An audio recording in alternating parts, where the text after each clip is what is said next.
Pewnie część z Was zadaje sobie takie pytanie, dlaczego często latam w koszuli wizytowej, takiej nawet lekko.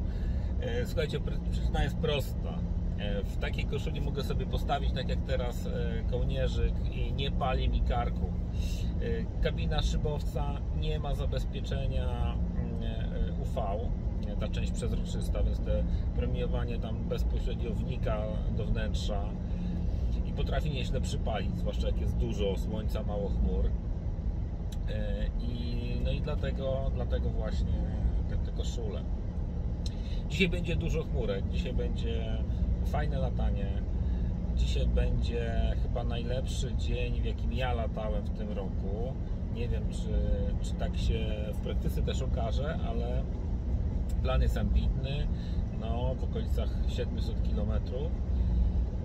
A czy to znowu wyjdzie, zobaczymy. Na razie wszystkie praktycznie moje loty, te, które sobie zaplanowałem w tym roku, zawsze kończyły się inaczej niż plan, który tam wcześniej miałem. To też taki dla mnie być może sygnał, że może powinienem zweryfikować swoje oczekiwania co do poszczególnych pogód. Natomiast ja też dlaczego tak planuję z lekkim takim wyprzedzeniem i że tak powiem, te loty są ambitne, dlatego że liczę na to, że ta pogoda mnie zaskoczy bardziej pozytywnie niż mi się wydawało. No i za którymś razem może to wystrzeli i naprawdę dotknę swoich rekordów tam życiowych, czyli w okolicach znowu 600-700 km pokonanych dziennie takim 230-kilogramowym szybowcem, bo tyle waży to urządzenie bez pilota, sama skorupa. Także trzymajcie kciuki za dzisiaj. Ja już dojeżdżam do Milewa. Dzisiaj latamy z Milewa. Plan mam taki, żeby polecieć daleko, aż za Grudziądz, potem powrót do Płocka na Mazowsze, następnie z Płocka do Torunia, z Torunia do Ostrołęki i z Ostrołęki powrót do Milewa. Dobrze, co my tu musimy o co zadbać? Przede wszystkim ustawiamy wysokość na 0. Włączam tutaj nawigację. Za chwilę wpiszę punkty zwrotne i włączę jeszcze tutaj radio, tylko podłączę akumulatory i można lecieć. Jest godzina 9:30, chmury jeszcze ciągle nisko, ale już są.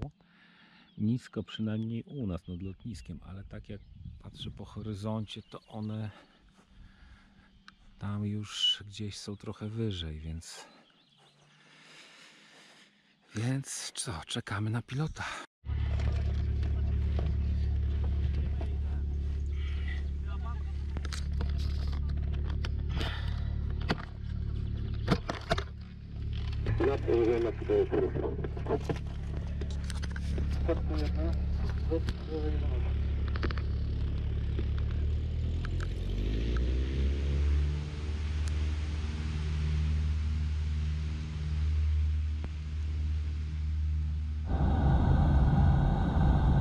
Na razie taka średnio jedyneczka,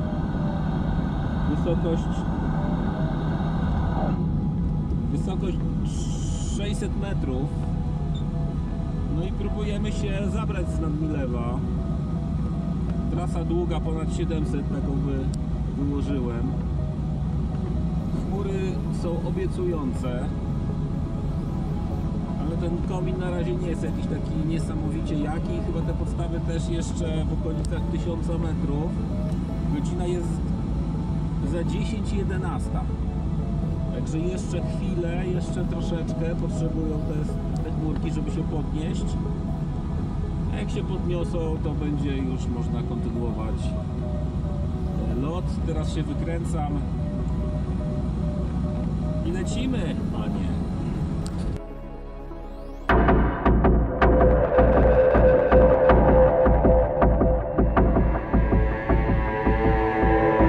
No dzisiaj nosi nawet teraz do 3-4 metrów na sekundę. Nad Płońskiem teraz krążę, nad obwodnicą. Wysokość 1050 na około 1200. Wojtek przed momentem meldował, że jest podstawa chmur. Także za chwilę wykręcam tą podstawę tutaj i lecę na trasę.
podniosła o kolejne 100 metrów. Teraz już myślę, że na jakieś 1400, nawet wyżej. Do punktu mam jeszcze 170 km na Borach Tucholskich. Odleciałem jakieś 40 od Milewa 50. Trochę taki przykry zisiłem tutaj troszeczkę. Było trochę słabo, ale już jest lepiej. Lecimy dalej. No i chmurka nie zawiodła. Średniego ponad 2,5. Średnie noszenie 2,5, 2,9 do 3. Jestem tutaj już przed Grudziądzem. Lasy tutaj pięknie już zaczynają nosić, co obiecuje, że pewnie na Borach jest jeszcze fajniej. Zaraz skakuję nad Bory. Do punktu jeszcze mam 77 km. Z czego z 50 po Borach, więc to będzie formalność. No a powrót zobaczymy. Tutaj chmur nie ma jakoś strasznie gęsto w tym obszarze, ale też nie ma co narzekać, jest dobrze. Trzymajcie kciuki. Jak do tej pory za mną 150 km, a jest godzina za 15 pierwsza.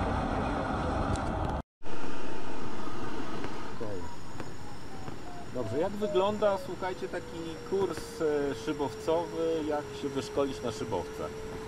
Pierwsza sprawa, no to należy się zgłosić do jakiegoś ośrodka lotniczego, w którym takie szkolenia się odbywają. I tam na początku przechodzimy taką część teoretyczną. To jest tam koszt rzędu 1000, może 2000 złotych. To jest kilkadziesiąt godzin wykładów z obszarów takich jak prawo lotnicze, jak budowa szybowca, jak zasady lotu szybowca, w ogóle statku powietrznego. Takie zyskujemy taką ogólną wiedzę o tym, jak wygląda kwestia właśnie meteorologii, czym są fronty, jak się dzielą. Także dużo takiej wiedzy, która może na początku wydawać się niekoniecznie potrzebna, ale warto gdzieś już sobie ją z tyłu głowy czy w notatniku najlepiej uzupełniać. I po tym kursie, jeżeli taki mini egzamin wewnętrzny zaliczymy, no to zaczynamy kurs taki praktyczny. O co chodzi w kursie praktycznym? Z mojej perspektywy wyglądało to tak, że ja odbyłem kilkadziesiąt lotów, około 50, 60, czy nawet więcej, chyba nawet około 70 lotów, po to tylko, żeby nauczyć się lądować. I na początku pomaga instruktor, który właściwie cały czas Ci towarzyszy, udzielając wskazówek, i uczysz się tej trudnej sztuki, jaką właśnie jakie właśnie jest lądowanie. Jest to, można powiedzieć, najniebezpieczniejsza część lotu, lądowanie. I to musisz mieć i rozumieć ten proces bardzo dobrze. Czego jeszcze się uczysz na takim kursie podstawowym? No uczysz się przede wszystkim też skręcać tym szybowcem, kontrolować jego prędkość, ponieważ szybowiec, żeby lecieć, to musi cały czas mieć pewną prędkość taką nadaną, którą musimy pilnować, bo jeżeli nie będziemy tego pilnować, szybowiec po prostu zacznie się przeciągać, zacznie spadać no i będzie się oczywiście też rozpędzał i poleci dalej, ale na niskiej wysokości może to być niebezpieczne. Albo gdy lecimy w jakimś takim, powiedzmy, większym gronie szybowców, na przykład pod nami ktoś jest. Więc uczymy się lądować, uczymy się w ogóle zasad bezpieczeństwa, uczymy się jakichś sytuacji, jak reagować w sytuacji, kiedy dzieje się coś, co jest dla nas takie, no nie przewidzieliśmy tego, tak? To są takie momenty, kiedy na przykład zrywa się lina, czy to holującego samolotu, czy lina wyciągarki. W zależności od wysokości, na której się znajdujemy, no to odpowiednio trzeba zareagować i wylądować. Także jak słyszycie, no wszystko jest jakby już dobrze tutaj to przemyślane, cały ten proces szkolenia jest poukładany. No i jeżeli radzimy sobie dobrze na tym kursie, albo przynajmniej tak średnio sobie radzimy, to jest duża szansa, że zostaniemy dopuszczeni do takiego lotu samodzielnego. No i od razu Wam się podzielę, że dla mnie to był ogromny stres, mimo tego, że nie mam że mam bardzo duże doświadczenie tak w obyciu z przestrzenią, z lataniem, z wysokością. To samo w ogóle sterowanie szybowcem, no to musiałem się tego uczyć. I ten proces właśnie podejścia do lądowania, budowania tej rundy do lądowania, to wszystko no, kosztowało mnie dużo takich nerwów, bardzo się stresowałem. No ale oczywiście jak już poleciałem sam i zobaczyłem, że wszystko działa, że szybowiec reaguje na moje stery, że nic się nie zmieniło od momentu, kiedy leciałem też z instruktorem, no to po prostu ten stres mnie puścił. Wylądowałem raz, drugi, kolejny i w ten sposób kończymy taką podstawową szkołę pilotażu, gdzie właściwie uczymy się tego procesu jakby zarządzania szybowcem w powietrzu, ale to nie jest koniec naszego szkolenia. Ponieważ, żeby być pilotem i dostać licencję szybowcową, no to już jest zupełnie inna bajka. Tutaj musimy, słuchajcie, przede wszystkim udowodnić sobie i potem egzaminatorowi, że potrafimy wylądować w jakimś trudniejszym terenie, że potrafimy wylądować na celność dobrze, tak? Czyli zatrzymać się mniej więcej w punkcie, który został nam, nie wiem, wyznaczony przez naszego prowadzącego instruktora, czy sami sobie ustalimy, że chcemy tu czy tam wylądować. To wszystko, słuchajcie, na tym kursie. Na kursie też trochę bardziej zaawansowane techniki właśnie pilotażu już związanego z radzeniem sobie z wyszukiwaniem termiki. Uczymy się tej termiki, uczymy się latać w kominach, uczymy się je wykorzystywać. I jak już to opanujemy, to wtedy też robimy swój pierwszy przelot. I właśnie to jest na tym kolejnym etapie, czyli tym przed egzaminem na licencję. Ten przelot to wystarczy, że zrobimy 50-kilometrowy przelot z śmigłowcem i jesteśmy dopuszczeni do takiego egzaminu praktycznego. Zanim jednak dostaniemy licencję, to pamiętajcie też, że trzeba zdać już te egzaminy teoretyczne. Dużo w tych egzaminach teoretycznych jest tej wiedzy, którą właśnie nabywamy na tym pierwszym podstawowym kursie. Także tak mniej więcej wygląda ta ścieżka, a więc mamy, można powiedzieć, takie trzy progi, które musimy zaliczyć, żeby dostać licencję pilota. Więc zachęcam do szkolenia się, do latania. Jest to zupełnie inna zabawa. Milewa, na północ od Milewa i podstawy się podnoszą, jest 1600 metrów i ładne kominki, to nawet z hakiem się odwodzą. I ta zabawa jest przednia, nie do porównania z lataniem na przykład gdzieś wirtualnie przed komputerem w domu, nawet w goglach.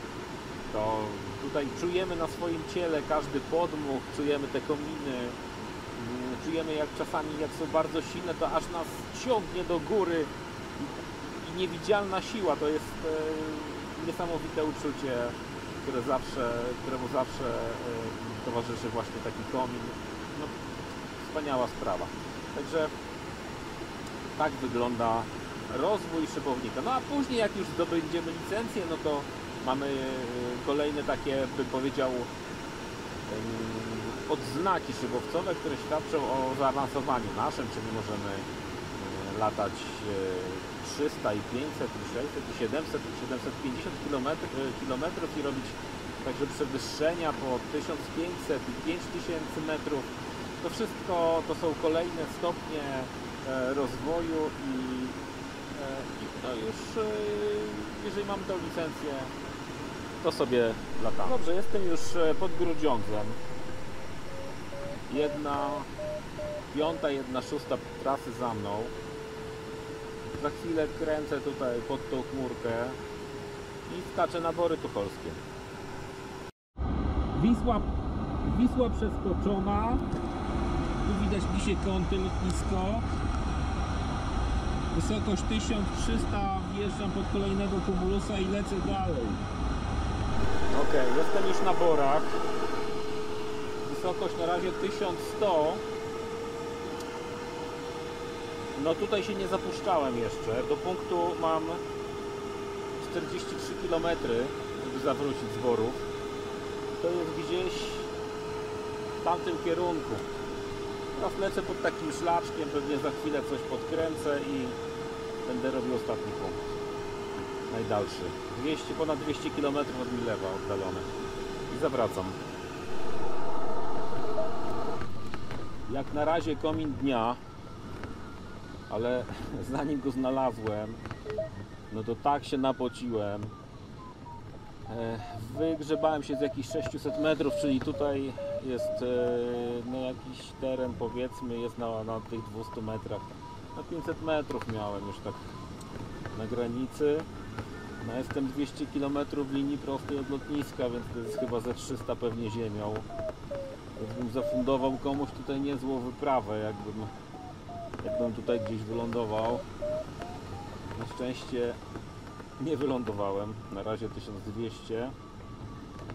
Noszenie super, wykręciłem się ze skraju lasu takiego przerzedzonego, gdzie się gotuje powietrze.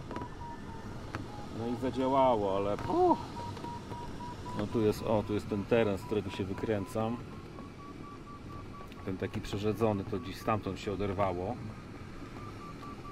Tam wtedy powietrze stoi między tymi drzewami, tak się wygrzewa i jak już się wygrzeje, to zasuwa do góry. A jeszcze wiaterek tutaj wieje całkiem taki rześki, 22 km na godzinę, więc wydmuchuje to z tych drzew i leci to do góry. Tylko no bory w tym locie mnie trochę zawiodły. Te podstawy na poziomie 1500 tutaj, na Mazowszu 1700, przypominam. No ale cóż, zawróciłem już z podpunktu, no i lecę w stronę Mazowsza, wracam. Ok, no to właśnie minąłem Grudziądz i kieruję się w stronę teraz Płocka. Tam mam punkt zwrotny, tam też zawrócę, skieruję się w stronę Torunia i z Torunia zobaczymy, która będzie godzina, bo tego nie wiem, jak mi pójdzie ten odcinek. I z Torunia albo do Ostrołęki, albo już wracam do Milewa. Na razie przelecianych 250 km.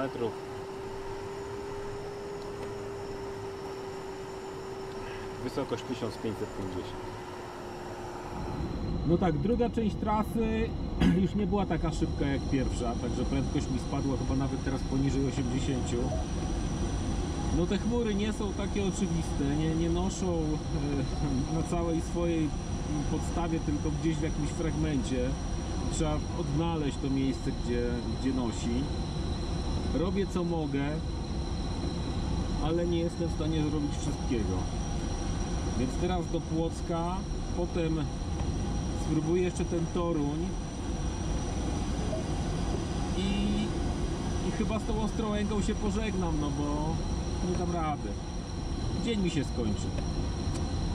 Ale i tak będzie ładny lot, a ile wyjdzie, zobaczymy.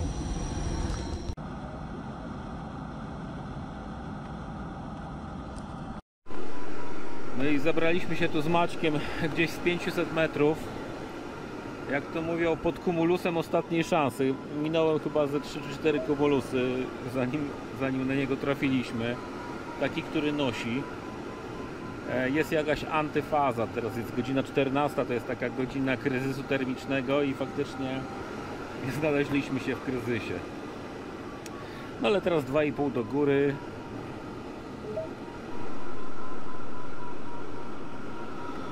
Pole po lewej ładne było, to można było wysiadać.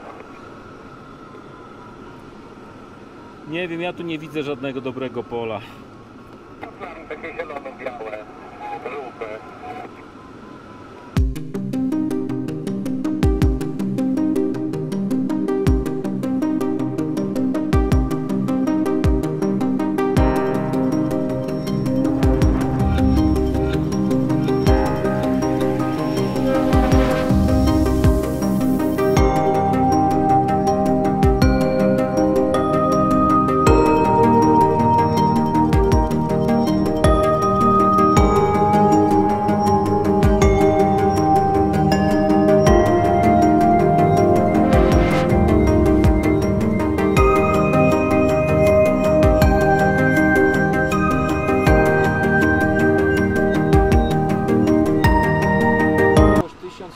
Staram się pilnować już wysokości, aczkolwiek warunki są super, więc nie wiem, czy aż taka dbałość o to, żeby każdy komin dokręcać jest potrzebna. Natomiast no teraz wykręcam ponad 2 do góry,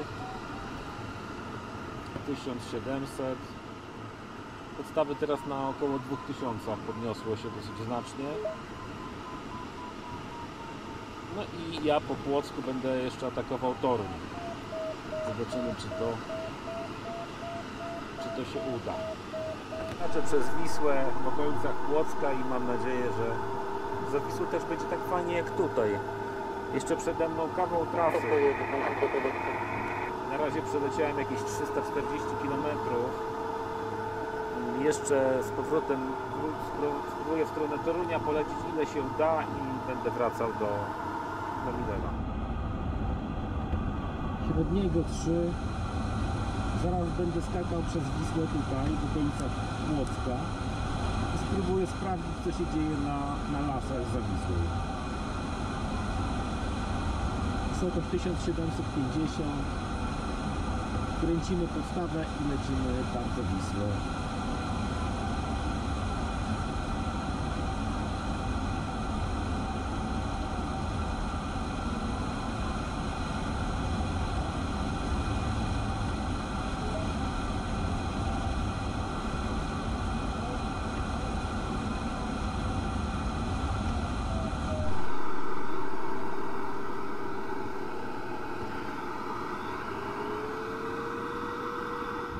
Ok, jest 16:10.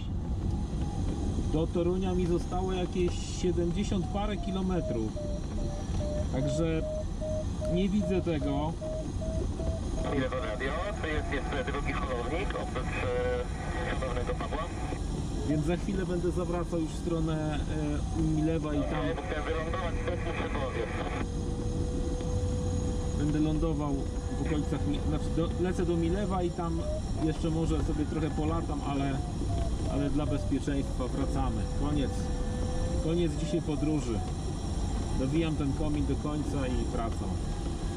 Jak właśnie wybiła 17, kończy się dzień. Ja dzisiaj z tego wniosek, że no zabrakło mi jakieś 250 km do mojego celu. No 2 kryzysy na trasie nie pomogły też. Niska prędkość.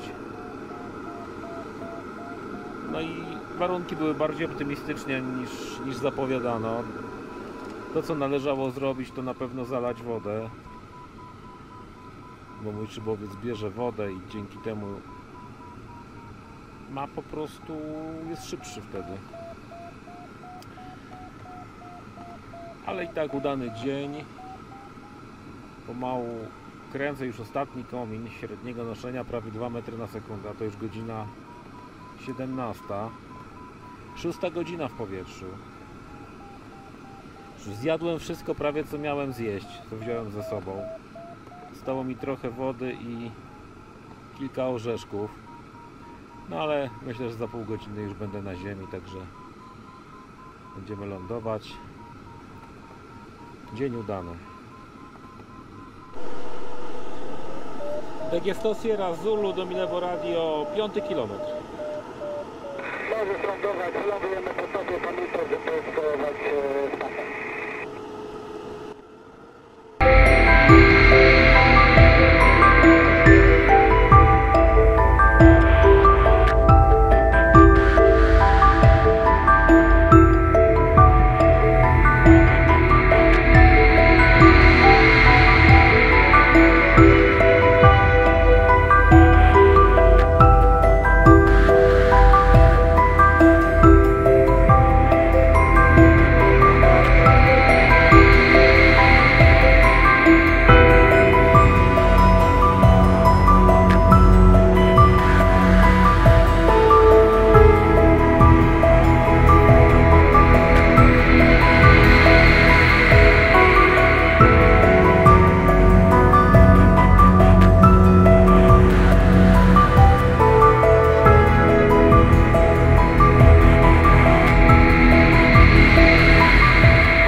wyszło. Na razie najdłuższy lot w tym roku. No i będziemy polować na jakieś lepsze dni. Ekipa się składa. Nimbus już też wylądował. Kończymy na dzisiaj. Zapraszam Cię do subskrybowania mojego kanału oraz zostawienia swojego komentarza.